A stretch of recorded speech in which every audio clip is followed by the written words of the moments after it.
Baik, halo semuanya. Assalamualaikum warahmatullahi wabarakatuh. Salam sehat dan berbahagia untuk kita semua. Dan berjumpa lagi dengan saya Satria Wijaya. Dalam kesempatan kali ini saya akan memaparkan poin-poin yang harus Anda perhatikan sebelum menghasilkan konten audiovisual sebagai latihan atau praktek berbicara di depan audiens pada keterampilan berbicara menggunakan bahasa Indonesia, mata kuliah bahasa Indonesia pertemuan ketujuh. Dalam pertemuan ketujuh ini kita, atau khususnya Anda semua, menghasilkan suatu luaran, yaitu video hasil latihan Anda dalam berkreasi ataupun menguji keterampilan berbicara Anda di depan audiens, yang kemudian hasilnya berupa konten audiovisual yang bisa Anda publikasikan di media sosial. Yang pertama, dalam pedoman praktek berbicara ini, yang pertama harus Anda perhatikan adalah tema atau topik materi yang Anda sampaikan ini bebas sesuai bidang jurusan Anda. Jadi bebas cari topik yang barangkali bisa Anda presentasikan, Anda jelaskan, Anda deskripsikan kepada audiens bahwa topik yang Anda minati ini bebas dan sesuai dengan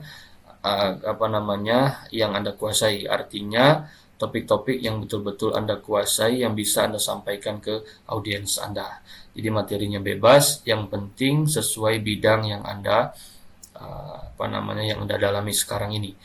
Yang kedua, tidak mengandung unsur-unsur yang melanggar norma, sara, dan aturan-aturan hukum yang berlaku.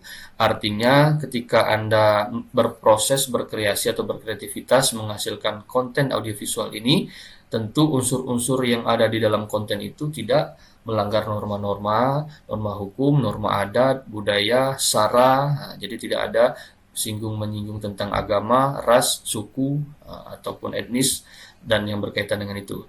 Kemudian aturan-aturan hukum yang bila memang itu melanggar hukum, undang-undang, ITA, gitu ya, itu tentu harus Anda hindari. Kemudian yang ketiga, struktur penyampaian materi mencakup pembukaan, isi, penutup. Ini sesuai dengan materi yang sudah saya share, saya bagikan penjelasannya dalam pertemuan ke-6.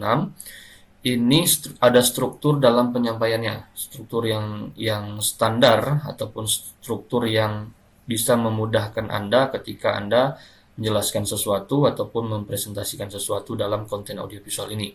Yang pertama, pembukaan. Jadi Anda tunjukkan bagaimana keterampilan Anda membuka pembicaraan, menyampaikan isu-isu atau gagasan pokok sebelum Anda jelaskan, atau Anda mengantarkan sebuah judul besar yang akan Anda jelaskan di dalam bagian isi.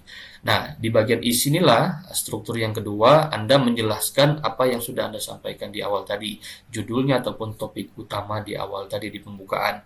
Yang kemudian bagian terakhir adalah penutup. Penutup ini bisa Anda simpulkan, Anda tutup, bukan penjelasan ulang lagi, tetapi lebih ke arah penyampaian pesan utamanya secara singkat ataupun berbentuk simpulan seperti itu. Dan di dalam pembukaan ataupun penutup boleh Anda kreasikan dengan pembukaan ataupun penutup yang berkesan. Kemudian tentu sesuai materi yang sudah saya jelaskan di pertemuan yang ke-6. Kemudian yang keempat, konten yang disampaikan berupa edukasi, motivasi, sosialisasi, promosi, ataupun persuasi.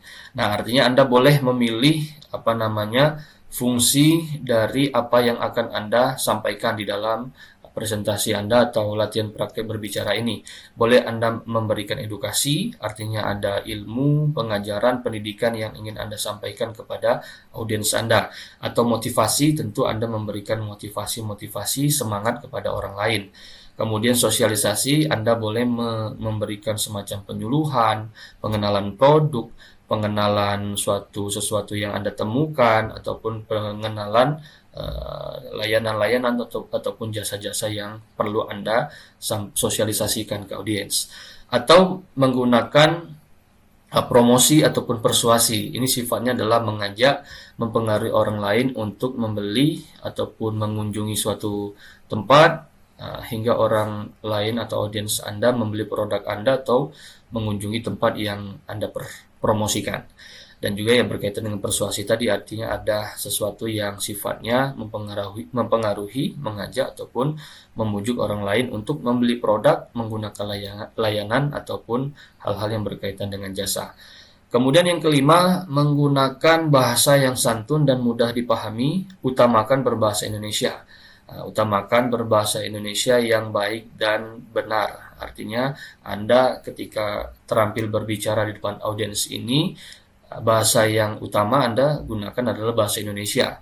Bagaimana keterampilan Anda berbicara menggunakan bahasa Indonesia untuk menyampaikan pesan dan informasi kepada audiens secara jelas, singkat, dan padat gitu ya. Kemudian yang keenam, intonasi suaranya asli, jelas, dan bukan suara orang lain atau suara artificial intelligence (AI). Kan ada orang menyampaikan sesuatu tetapi bukan dia secara langsung, tetapi menggunakan foto dia, namun dibantu artificial intelligence, seseorang itu seolah-olah bisa berbicara. Nah, jangan menggunakan itu, tapi fokus pada latihan diri Anda, keterampilan Anda berbicara di depan audiens. Jadi Anda berlatih sendiri menggunakan keterampilan atau kemampuan berbicara Anda. Kemudian yang ketujuh, untuk kreativitas dalam membuat konten audiovisual, boleh menggunakan berbagai macam aplikasi video editing seperti CapCut, VN, ataupun yang Adobe Premiere Pro, dan Anda juga boleh dibantu teman Anda yang lebih piawai atau terampil menggunakan multimedia sebagai aplikasi video editing. Kemudian yang kedelapan, waktu putar audiovisual minimal 2 menit atau maksimal 5 menit. Jadi ya idealnya 2-3 menit minimalnya, dan juga maksimal 5 menit, jangan lebih dari itu.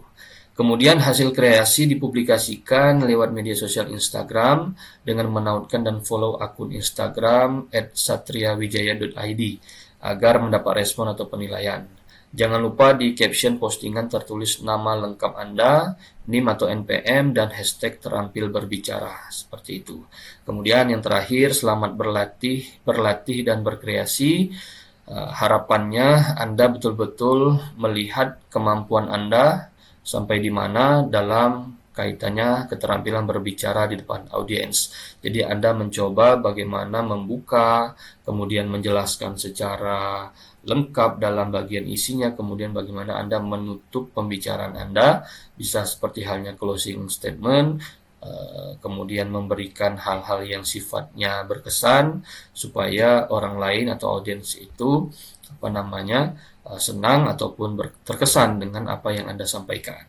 Silakan Anda mengemasnya secara kreatif, unik, dan juga menjadi luaran yang bisa Anda publikasikan di media sosial. Itu saja, terima kasih semuanya, salam sehat dan semangat. Berjumpa lagi nanti di lain waktu, lain kesempatan di perkuliahan kita selanjutnya. Saya akhiri, salam semangat untuk semuanya. Assalamualaikum warahmatullahi wabarakatuh.